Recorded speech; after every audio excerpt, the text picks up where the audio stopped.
Good morning friends.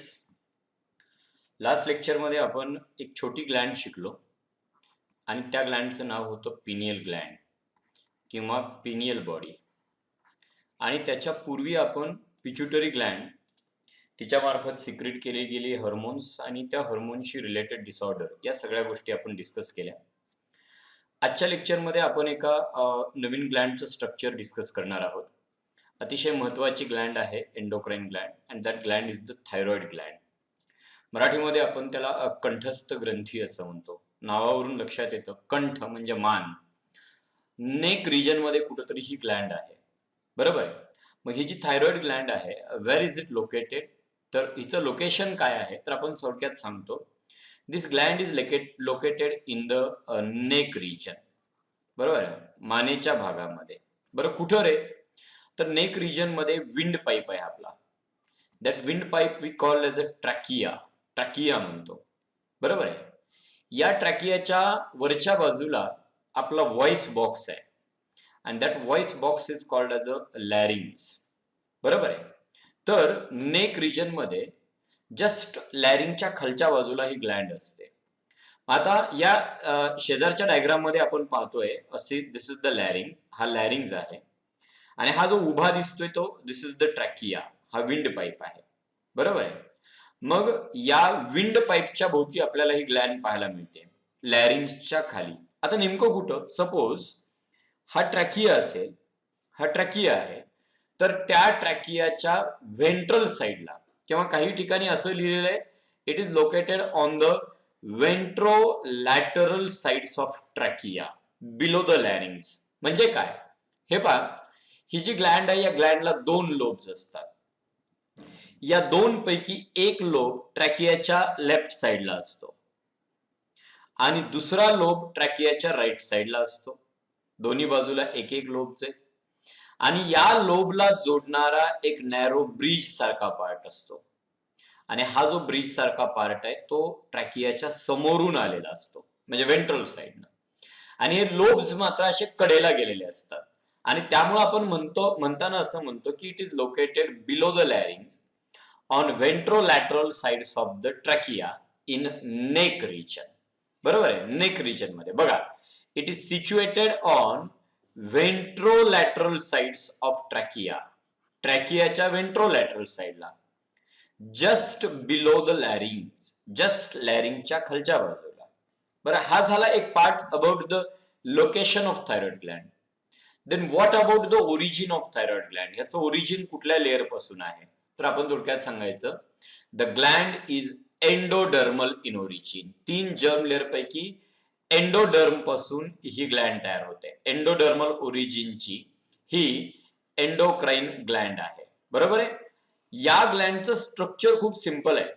जर आपण फक्त बोर्ड एक्झामचा विचार केला तर ग्लँडच्या स्ट्रक्चरवरती आपल्याला दोन वेगवेगळ्या प्रकारचे प्रश्न विचारले जाऊ शकतात. एक अबाउट द मॉर्फोलॉजिकल किंवा external structure of thyroid gland आणि दुसरा प्रश्न येतो describe the histological structure of thyroid gland. Histological structure describe करा. त्याच्या आतमध्ये असणार हिस्टॉलॉजिकल स्ट्रक्चर कशा पद्धतीचं आहे ते एक्सप्लेन करा. असे दोन वेगवेगळे प्रश्न विचारले जाऊ शकतात. पहा, पहिला मुद्दा आहे about the morphological structure of thyroid gland. See, मी या ठिकाणी पुन्हा हा ट्रॅकिया काढेल. हा ट्रॅकिया आहे आणि या ट्रॅकियाच्या दोन साइडला आपल्याला दोन लोब्स पाहायला मिळतात. पहा, thyroid gland is the largest endocrine gland in body. It is largest endocrine Gland. जर आपल्याला फक्त प्रश्न विचारला की लार्जेस्ट ग्लँड ऑफ बॉडी कुठली तर आपलं उत्तर येणार आहे लिव्हर, कारण तिथं शब्द फक्त लार्जेस्ट ग्लँड असा वापरलाय. बरोबर. लिव्हर इज अ एक्झोक्राइन ग्लँड आणि ती शरीरातील सगळ्यात मोठी ग्लँड आहे. परंतु एंडोक्राइन ग्लँड मध्ये सगळ्यात मोठी ग्लँड असेल ती thyroid gland. It measure about 25 to 30 gram in weight. बरोबर. अशा प्रकारची एक मोठी ग्लँड आहे. Structurally the gland contain 2 lobes. बघा, 2 लोब्स आहे and these 2 lobes are located one on either side of the trachea. बरोबर आहे. and because of these 2 lobes the gland acquire a specific shape like an H letter आणि त्यामुळे आपण म्हणतो the gland is H shaped. H shaped gland असते. बरोबर आहे का? काय एच शेप येतो? Because it contain two lobes, right thyroid lobe and left thyroid lobe, located one on either side of the trachea. And remember, these two lobes are ventrally connected to each other. Ventrally म्हणजे पुढच्या बाजूनं. आपला उभा wind pipe असेल तर समोरून हा आडवा ब्रिज असतो. Ventrally connected with each other with the help of narrow bridge. आणि एक गोष्ट लक्षात ठेवा, हा जो नॅरो ब्रिज आहे ना, this narrow bridge is non glandular in nature. आता नॉन ग्लँड्युलर नेचर असा का शब्द वापरला? कारण की या ब्रिज मधून कुठल्याही प्रकारचे हॉर्मोन्स रिलीज होत नाहीत. It doesn't contain endocrine cells and this bridge is called as isthmus. ह्याला इस्थमस म्हणायचं. संपलं. Morphological structure. 2च मार्काला आला तर प्रश्न येईल बोर्डला. Describe the morphological structure of thyroid Gland. त्यातला 1 मार्क तर डायग्रामलाच मिळेल. राईट साइडला जी डायग्राम दिसते ती डायग्राम काढण्याची प्रॅक्टिस करा. बरोबर आहे. आणि त्याच्यानंतर हा आणि मग सांगायचं की thyroid gland is the largest endocrine gland. It is H shaped gland. It content 2 lobes, right and left, located one on either side of trachea. आणि पुढचा, these 2 lobes of thyroid glands are ventrally connected to each other with the help of narrow non-glandular bridge, and this non-glandular bridge is called as isthmus. That's it. संपला. संपूर्ण झालं. म्हणजे morphological structure मध्ये तुम्ही फक्त एवढ्याच गोष्टी त्या ठिकाणी एक्सप्लेन करायच्या. जेवढा प्रश्न विचारलाय तेवढा. ठीक आहे ना? You need not explain anything about the internal structure, histological structure. जर मॉर्फॉलॉजी विचारलं तर, आणि हिस्टॉलॉजी विचारलं की फक्त हिस्टॉलॉजी सांगायचं. बघा एकदा मॉर्फॉलॉजिकल स्ट्रक्चर. हा, this is bilobed gland. Bilobed असा शब्द का वापरला? बिकॉज इट कंटेन 2 लोब्स, लेफ्ट अँड राईट. Bilobed and H shaped gland. बरोबर आहे. It is richly supplied with blood vessel. Reddish, आपल्याला रेडिश कलरची दिसते वगैरे. As it has rich blood supply. The 2 lobes of thyroid gland are connected by कशाच्या मदतीनं? Non-glandular band of a connective tissue, and this non-glandular band is called as a isthmus. पुढच्या बाजूला असतो तो. या डायग्राम मध्ये पण आपल्याला या ठिकाणी हा isthmus पाहायला मिळतो. That's it. मॉर्फॉलॉजिकल स्ट्रक्चर एवढंच आहे. आता त्याच्या पुढचा मुद्दा आहे की थायरॉइड ग्लँडचं histological structure. If you want to explain the histological structure, we need to take the section of thyroid gland. Suppose या ठिकाणी आता आम्ही ही thyroid gland काढतो. See, ही जी thyroid gland आहे ना, this thyroid gland is externally covered by a connective tissue covering. Remember, that covering is called as a capsule. याला capsule म्हणायचं. बघा, ह्या एका thyroid gland चे, एका लोबचे अनेक लोब्युल्स असे छोटे छोटे तयार झाले असतात. See, this is about the structure of thyroid gland. हा एक लोब आहे आणि हा दुसरा लोब आहे. बरोबर आहे. Externally the gland is covered by a connective tissue covering. मी या ठिकाणी नाव देतो दिस इज कॅप्सूल. आता आपण काय करूया, या ग्लँडचा या ठिकाणाहून आपण सेक्शन घेऊ आणि आता सेक्शन घेतल्यानंतर कसं दिसेल ती मी या ठिकाणी दाखवतो. Suppose this is the covering, connective tissue covering. We call it as a capsule. आता पहा, या कॅप्सूल पासून थायरॉइड ग्लँडच्या इंटेरियर पार्ट मध्ये अशा प्रकारचे छोटे छोटे सेप्टम गेलेले असतात. सेप्टम. बरोबर आहे. आणि त्यामुळं या एका लोबचे अनेक लोब्युल्स तयार होतात. आता बघा, इंटेरियर पार्ट मध्ये आपल्याला काय पाहायला मिळतो रे? तर इंटेरियर पार्ट मध्ये आपल्याला सगळीकडं connective tissue पाहायला मिळतो, and that connective tissue is called as a stroma. And in this connective tissue there are packed a number of oval or rounded structures, and these structures are known as या structures ना आपण thyroid follicles असं म्हणायचं. thyroid follicles. बरोबर आहे. अनेक वचन.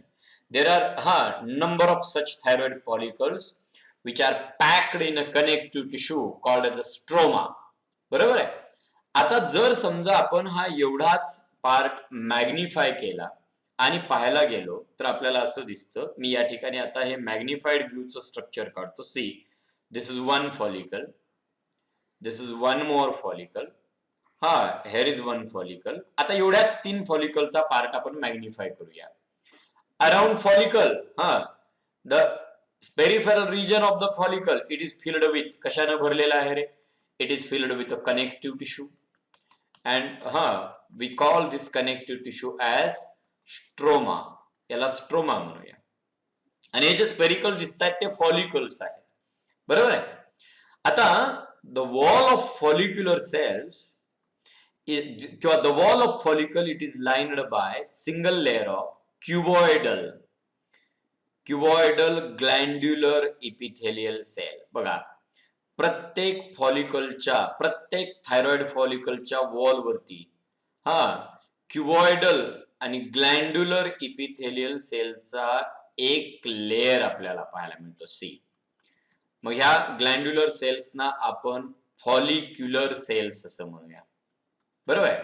And this layer is resting on basement membrane. मी या ठिकाणी लिहितो ग्लँड्युलर इपिथेलियम. ह्या एंडोक्राइन सेल्स आहेत पहा, ह्या एंडोक्राइन सेल्स आहेत. या सेल काय करतात? ब्लड मध्ये असणारा आयोडीन पिकअप करतात आणि तो आयोडीन आणि एक अॅमिनो ऍसिड आहे, त्या अॅमिनो ऍसिडचं नाव आहे टायरोसिन. या आयोडीनच्या मदतीनं टायरोसिन अॅमिनो ऍसिड वापरून हॉर्मोन तयार करतात. आपण त्यांना थायरॉइड हार्मोन किंवा कॉमनली थायरॉक्सिन नावानं ओळखतो, बरोबर आहे. आणि हे हॉर्मोन इनिशियली जे तयार केलं जातं, this hormone is stored in the lumen of thyroid gland in the form of gelatinous colloidal substance. या ठिकाणी आहे पहा. आणि त्यामुळं lumen of each thyroid gland it contain gelatinous substance called as a colloid. याला कोलॉइड म्हणायचं. प्रत्येक thyroid लोबच्या या फॉलिकलच्या आतमध्ये आपल्याला ल्युमेन मध्ये हा कोलॉइड पाहायला मिळेल. This colloid contain one substance called as thyroglobulin. Thyroglobulin नावाचा पदार्थ या कोलॉइड मध्ये असतो. आणि हा thyroglobulin it is the precursor form, pre form of the thyroid hormones, बरोबर आहे. या ठिकाणी हा पदार्थ साठवून ठेवलेला असतो. झालं. एकदा पुन्हा हिस्टॉलॉजिकल स्ट्रक्चर आपण रिपीट करू. Gland is externally covered by a connective tissue covering called as a capsule. पुढं, from capsule arises number of septa, सेप्टमचं अनेक वचन, and which divide each lobe into number of lobules. पुढं, each lobule contain many thyroid follicles packed in connective tissue called as stroma. पुढे सांगायचं, the wall of each thyroid follicle is lined by single layer of cuboidal glandular epithelial cells. बरोबर आहे. या sale थायरोग्लोब्युलिन तयार करतात, follicular sale, आणि ते colloid मध्ये साठवून ठेवतात फॉलिकलच्या आतमध्ये, बरोबर आहे.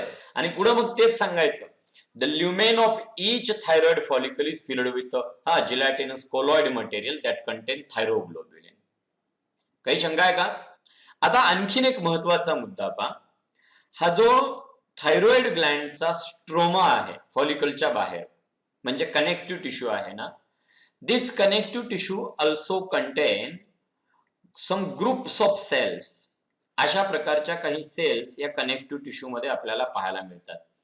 आणि या ज्या सेल्स आहेत ना, या सेल्सना आपण पॅराफॉलिक्युलर सेल्स म्हणतो. बघा, फॉलिकलच्या लाइनिंग वरती असणाऱ्या फॉलिक्युलर सेल आणि फॉलिकलच्या बाहेर स्ट्रोमामध्ये म्हणजे कनेक्टिव्ह टिश्यू मध्ये असणाऱ्या ह्या ज्या पेशी आहेत ना, see, these cells are called as parafollicular cells. Parafollicular cell or these cells are called as C cells. ह्यांना क्लिअर सेल्स असं म्हणतो आपण. आणि या सेल पण एक हॉर्मोन सिक्रेट करतात, and that hormone is called as a calcitonin. Calcitonin hormone secret करतात. क्लिअर झालं? इथपर्यंतचा मुद्दा पुन्हा एकदा रिपीट करूया आपण. बघा, थायरॉइड ग्लँडचं हिस्टॉलॉजिकल स्ट्रक्चर. बघा आपण या ठिकाणी ह्या डायग्राम मध्ये पण पाहायला मिळतंय. See what is this, this is capsule.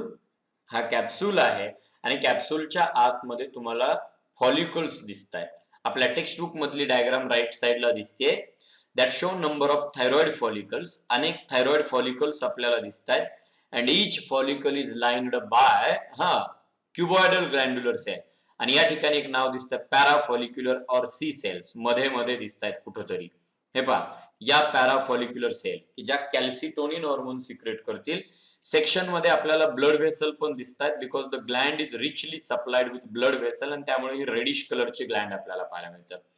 एकदा हे मुद्दे रिपीट करू आपण हिस्टॉलॉजिकल स्ट्रक्चर मधले. बघा आता the gland is externally covered bye connective tissue covering capsule.